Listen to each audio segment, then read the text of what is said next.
Find insight, guidance, and answers. Tune into Spirit with radio medium Laura Lee. Feeling insecure about your job? Let's talk about ways that you can prepare yourself for whatever life throws at you by future-proofing your career. And you're going to want to stay tuned for this episode of Resilience at Work series with our featured life and career coach expert, Simon T. Bailey, who's also the best-selling author of Resilience at Work, How to Coach Yourself into a Thriving Future. Welcome, Mr. Simon T. Bailey. Thank you so much. Good to be with you. It's my pleasure always. Hey, Simon, what's your take of this unpredictable nature of life in the 21st century? I think everyone has to choose to say, and what I'm doing, does this deplete me or energize me?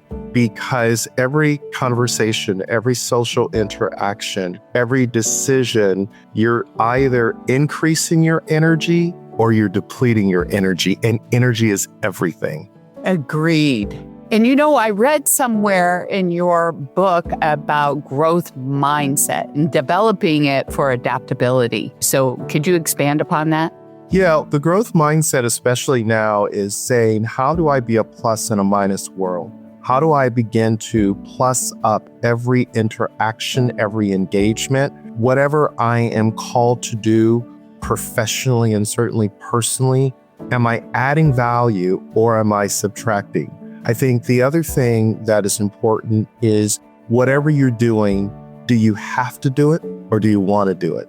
And that shift in energy is really important, because if you're doing something because you have to do it, there's no energy, there's no love, there's no passion. You're going through the motions, you're checking the box. But when you're truly energized and you are future-proofing your career, you say to yourself, I'm doing this because I want to do it. And that allows you to draw on the ability to discover how to do it effectively.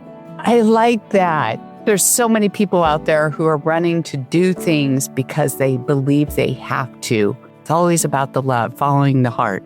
Absolutely. And what happens sometimes when you don't follow your heart and you're doing something because you have to do it, you create performance-driven behaviors. So you're performing for others instead of showing up to be present to the moment and being okay saying no. What kind of skills does one need to develop in order to future-proof their career?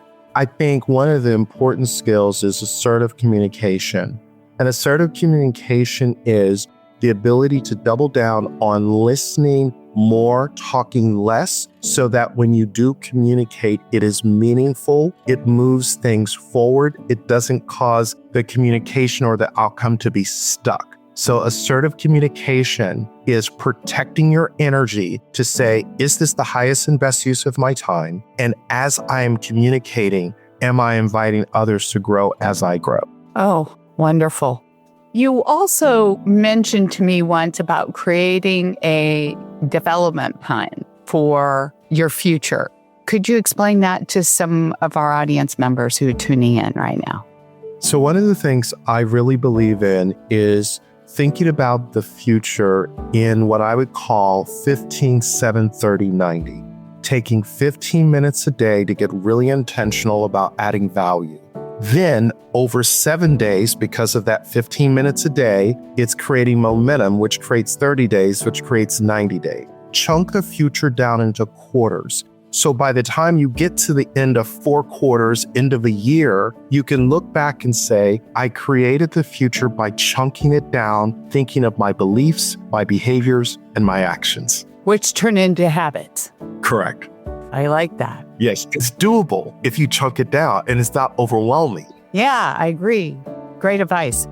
Simon, it was brilliant. You always have great wisdom for our audience. Where can they find a copy of Resilience at Work, How to Coach Yourself into a Thriving Future? They can go to Amazon.com to get a hold of the book. Wonderful. Thank you. Again, it was a pleasure. And if you like this episode and you want more, please share with us. Let us know. Subscribe to the podcast. We'd love to hear your feedback. And remember, you can tune into your spirit each and every day by subscribing to our podcast on your favorite forum. Thank you.